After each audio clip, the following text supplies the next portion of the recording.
Hey there, Meteorologist Paige Noel here. We've been talking about this, first alerting you to this over the past few days. We've been talking about the winds really picking up on Wednesday. If you remember over the weekend, we had some actually brush fires just because those winds picking up, and they really weren't that bad over the weekend. They were only gusting about 20-30 miles per hour, but we already had that dry air in place, so that's elevated as we head into today because those winds are picking up and we have even drier air in place. Now the good news is we do have a cold front moving in overnight, so we do have some rain moving in, but really focusing on this afternoon, it's very important that you do not burn anything today. Do not do it. Just wait.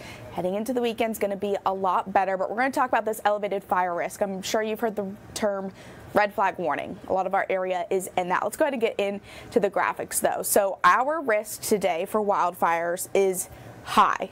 Once again, winds gusting up to 30 to 40 miles per hour with those increasing winds as we head throughout the afternoon hours. Here's a look at that red flag warning.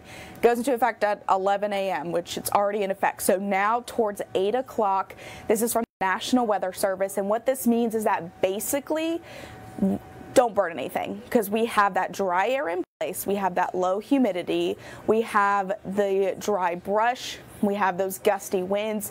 So really this just means that if you do burn anything, fires can spread very, very quickly. So that's why we have a red flag warning in place. We also have some wind alerts in place as well. So most of us in a wind advisory with winds gusting potentially up to 55 miles per hour this afternoon. And then as we head into the overnight hours, that's when that cold front moves in.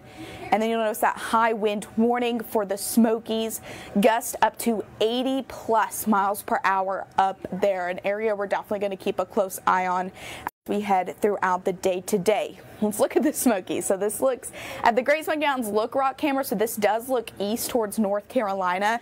And we've been keeping an eye on those fires in North Carolina. I know that the Cherokee National Forest one, the Chimney Rock fire is 50% contained last time we checked. And then the Thomas Divide Complex fire, which is on the North Carolina side of those Great Smoky Mountains, is about 60% contained. So it does look a little bit hazy actually on this camera. Now, of course, we do live in the Smoky Mountains. It always does look smoky up there, but wanted to show you that it does look a lot hazier up there, I think, than it has been over the past few days. But our maps aren't picking up on it really. So you see that smoke in the air was kind of light yesterday evening, but right now it's okay. So that air quality is bad for us. Doesn't look too bad over towards North Carolina right now.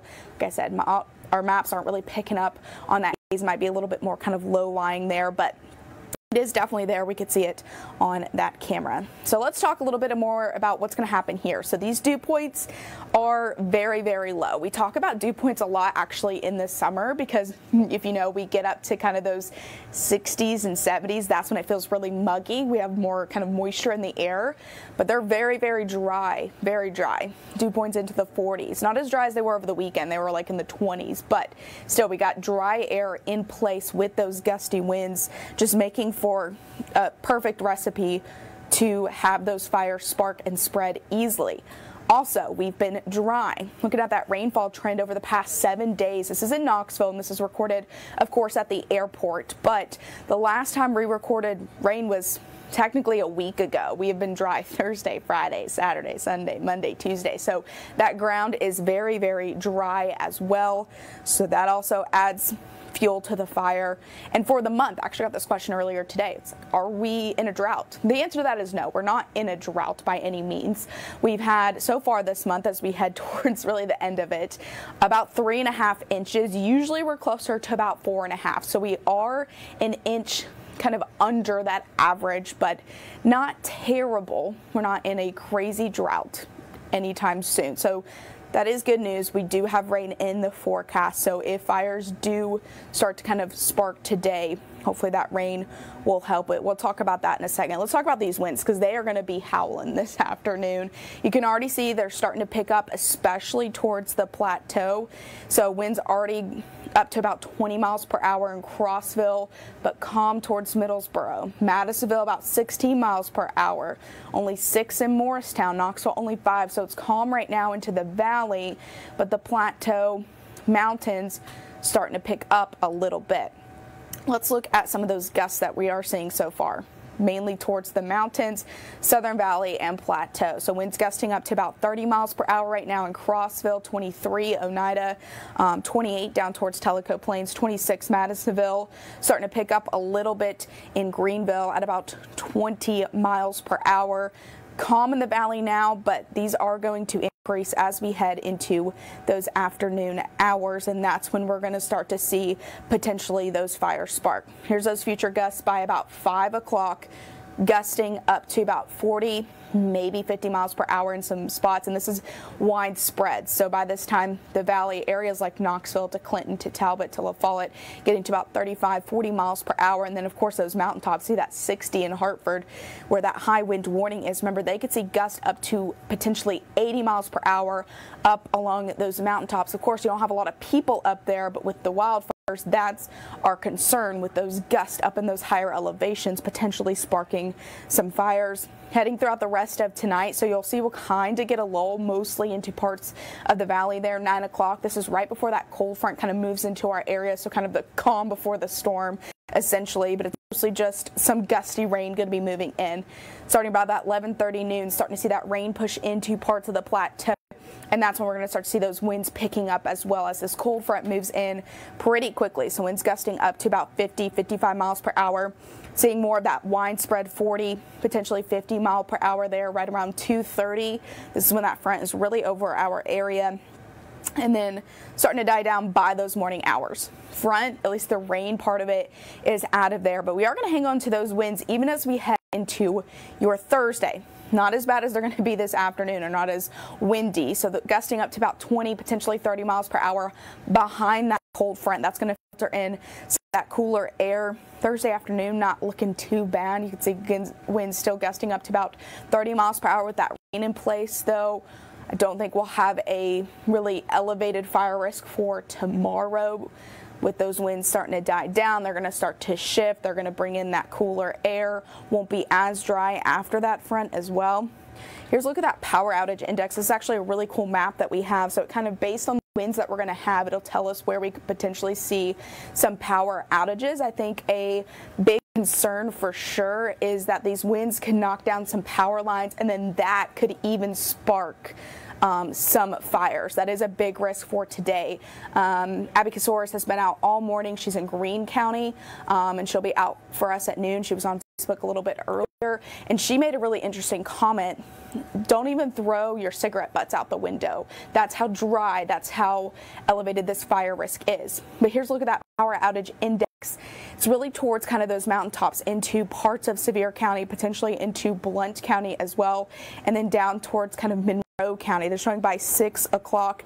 It's really starting to become, it's more on that medium side, so it's not very high or likely. It is definitely possible along those mountaintops where those winds are going to be really, really windy. Seen by 11 o'clock plateau, you guys could lose maybe some power with that front initially pushing into your area right around 11. Once again, it's on that medium threat, becoming a little bit more high up towards those mountaintops. You can see that there in Sevier County, but I think it's more towards kind of the tops of the mountains there, right around that 2:30. And then by the morning, we're looking a lot better with those winds starting to die down. So power outages are likely.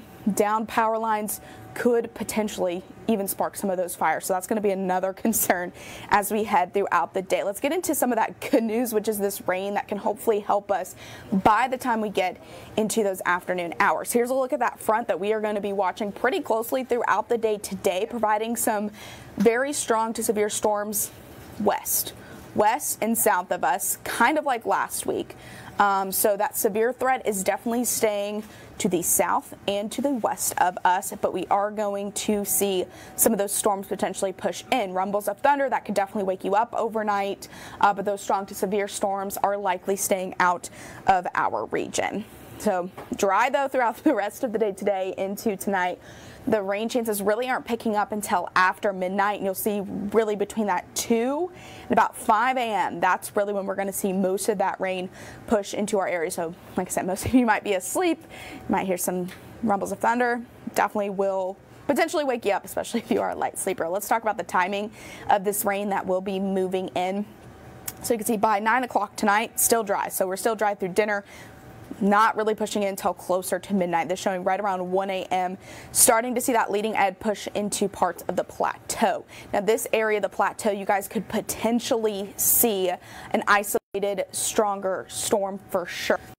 Ben's going to be staying a little bit later. Heather's coming in a little early to kind of keep an eye on this overnight for you. So they will provide updates straight to your phone if needed. But there's just really gusty rain pushing in by 10.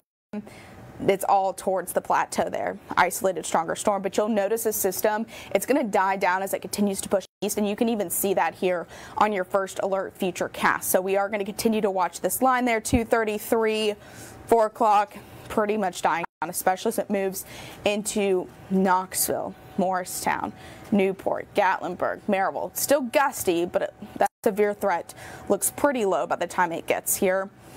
Maybe some sunshine by Thursday morning. I still think we're dealing with those clouds, some isolated showers, isolated thunderstorm there in the morning. Still a little bit of some showers there right around lunchtime. Very kind of more scattered to spotty.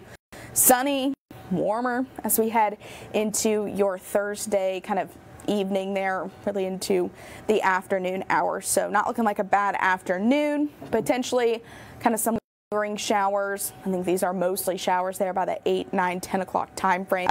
As we're getting the last of this front to really push through, and then that cooler air is going to filter in by the time we get into Friday. So we're still going to be into about the lower 70s there Thursday afternoon, getting back to those 60s by Friday. Friday looking like lots of sunshine. The weekend's looking really nice as well. We'll talk a little bit more about that on WVLT News at noon. Here's looking at that rain forecast where you live. The only thing is that we're really not seeing a whole lot of rain. So good news and bad news depending on if, when, where those fires kind of do spark, because we're seeing most of the rain falling in places like Madisonville, getting close to about half an inch, 0.8 of an inch there into parts of Athens, about half an inch Knoxville to Maryville. Plateau, you guys could potentially get a little bit closer to an inch of rain, but even less than that. Close to about 0.6, half an inch there. Rocky Top toward Clinton, up towards parts of southeast Kentucky. You guys looking at about 2-3 of an inch from Williamsburg to Barberville to Pineville to Middlesboro. About half an inch there. Rutledge, 0.3 Morristown to Mohawk. About 0.4 Greenville, almost about a half an inch there. Hartford there at about half an inch. And then you can see Gatlinburg to Sevierville, potentially 3-4 to maybe half an inch of rain. So not looking at a whole lot of rain. Which is good in terms of the flooding, but if we do have those fires spark, we kind of need potentially a little bit more rain to help that out. And really we're going to remain dry Friday, Saturday we have a few showers, and then we got another system potentially moving in a little bit later next week, potentially Tuesday, Wednesday, Thursday. Of course, continuing to keep an eye on that, but looks like just some showers for now, but something to definitely keep an eye on. So once again, that wildfire risk today, it's just not worth it. Do not burn anything. Very, very high, gust up to about 30 to 40 miles per hour. So that is the biggest concern today. Remember, we got dry air in place, gusty winds, and that continues as we head throughout the afternoon hours. We do have some roads that are closed today as well because of this. So here is a good list of them. Newfound Gap, Cades Cove Loop. We got the Foothills Parkway from Chilhowie Lake to Wares Valley, Little River Roads. A lot. Hikers are advised to avoid hiking during this time period. I know it's a beautiful day out there. I'm sure that's really hard too. You see highs in the 80s, but with those winds, it might not be that great. So stay in the valley today. Maybe go to a park versus the mountains. This weekend looks a little bit better for those mountains. Of course, we have this story on your WVLT News app. We also have information in the WVLT First Alert weather app on today, kind of tracking out that rain and some of those gusty winds as well. So we are going to continue to keep an eye on this as we head throughout the day. And of course, if anything happens, if any fire spark, that will go straight to your phone through that WVLT News app. So I'm going to leave y'all with that. And again, if you're worried about the weekend, I'll have a little bit more on that coming up at noon. But for now, hope you have a good day. Remember, do not burn anything outside today.